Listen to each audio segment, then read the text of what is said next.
state. And Rich did something the same. He actually left his field and says the LearningRx here because it's a first one in the state. LearningRx has been around about 20 years, and in the last 10, they became franchised with those of us who are passionate about what we do. And we train brains inside our centers, and we even have school components. So that's where LearningRx is. Moving on, and sorry about this. I'm gonna have to. There we go. All right, this is the learning model. This is where we're going to start today. So the learning model starts with the automatic processors, and the automatic processors are the things that we see most in the classroom: the attention, the focus, the working memory, and the processing speed. Again, remember telling you the processing speed was the area that I had most issues with. And then you have the upper levels, the higher thinkers that are impacted, and all of these can be seen on cognitive tests. So many of you, how many of you get students and you see a cognitive test every time before they come to you?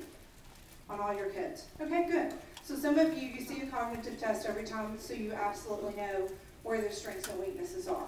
And that's what we do at LearningRx. We actually give a cognitive test, the Woodcock-Johnson, and find where their strengths and weaknesses are.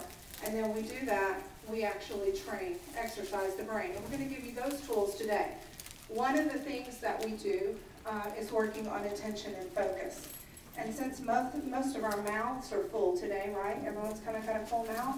Okay, we're going to do just one little icebreaker, okay? So everyone look at someone beside you, and we're going to have a staring contest. Are you ready?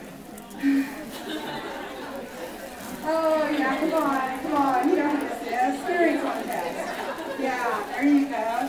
Yeah. Okay, so are you trying to cover your teeth? Cover your mouth up so you don't see it. Are you holding on? Shaking your head. Okay. Anybody still staring? Yeah? You lost focus on that little bit of a break. We find that that's really hard, okay? We find that it's really hard because you constantly, see, I'm a walker and a talker, right? So you find that it's really difficult for you to have sustained attention when you're actually in eye contact unless it's an intimate moment, because that becomes pretty intimate, right? Most of the, when you're looking at someone, deep, soulless gaze. So, working memory and processing speed can be affected. Now, how many of you stopped by the booth and tried one of the games or two? Okay, so we're going to do one. Everybody clear your mouth. I'm going to give you 3 seconds to finish the bite. Everybody there? Okay, we're going to do a visual processing exercise. I am new to New York. I am from Louisiana. Actually, I'm from Texas, so I'll claim that. I just live in Louisiana. You have boroughs here. Yes. Okay, so when I say go, spell it backwards out loud. Ready, go. Okay, I heard it backwards, T-I. Yeah, for those who are really quick thinkers. Yeah, spell it backwards. Yeah. Some of you got that. Some of you were spelling borough backwards, and some New York. And okay, so let's really use the visual processor. That was really logic and reasoning. Visual processor. I really want you to spell borough backwards out loud. Okay, ready? Go.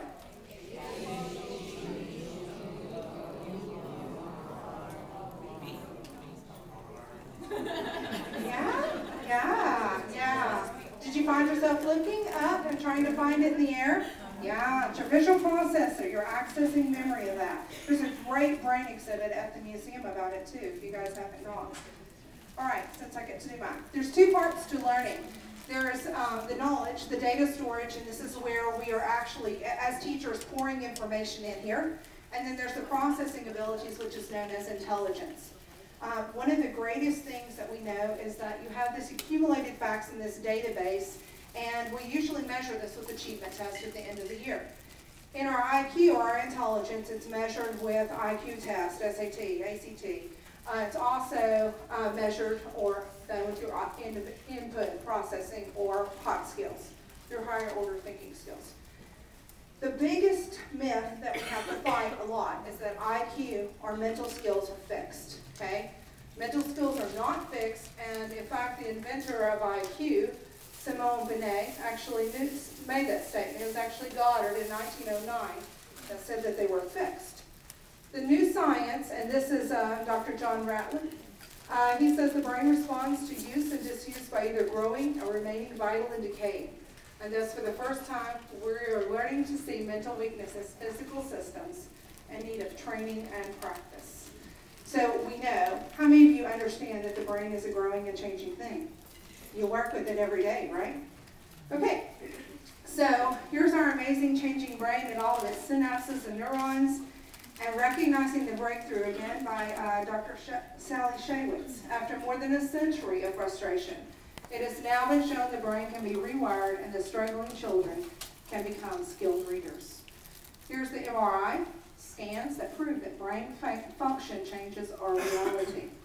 So the children with no reading disability, and the children with developmental dyslexia, and then after 8 weeks of brain training, we see some activity in the brain. This is interventions that can be made. Now, I crossed that midline this year.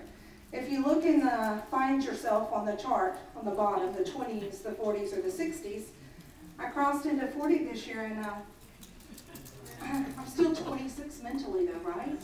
Yeah? Okay. So you see how it has this decline. I don't want to decline.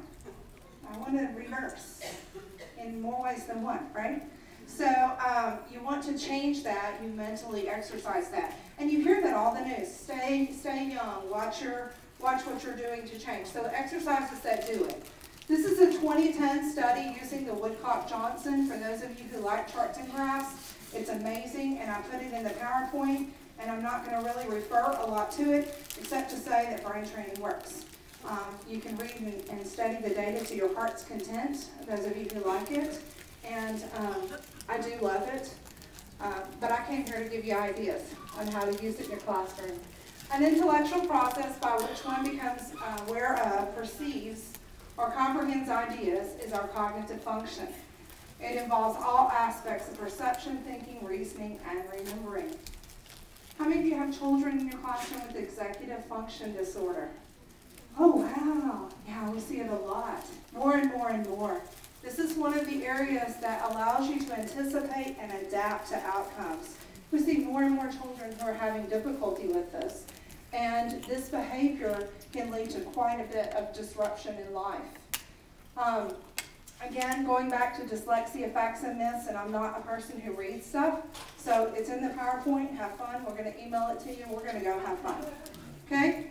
So, exercising and having fun with a visual processing. It's a fun exercise that you can do when you're spelling things forward and backwards. We're going to do just a little air exercise. How many of you have done air spelling before? Yeah. How many of you have seen it work? I think we're fading in and out. Okay? So it has phenomenal gain. Good, bad, and ugly. Okay? So you can get it forward and backward. But we're going to do it a little bit different where you have to play with the words. Okay? So we like the word burrow, right? Right? You like that word? Okay. So you're going to spell it for me correctly. Okay? You're my guinea pig. Forward. B-O-R-O-U-G-H. Everybody caught that one? Okay. See, I didn't know burrow was spelled that way until I got to New York. We spell it B-U-R-R-O-W. Ah, yeah? That's what a groundhog does. Or a nature rat, right? Yeah. It's a good thought. I don't know that we say it either way, but that works. So, burrow. We're going to use this word. So everyone in the air, spell with me, okay? B-O-R-O-U-G-H.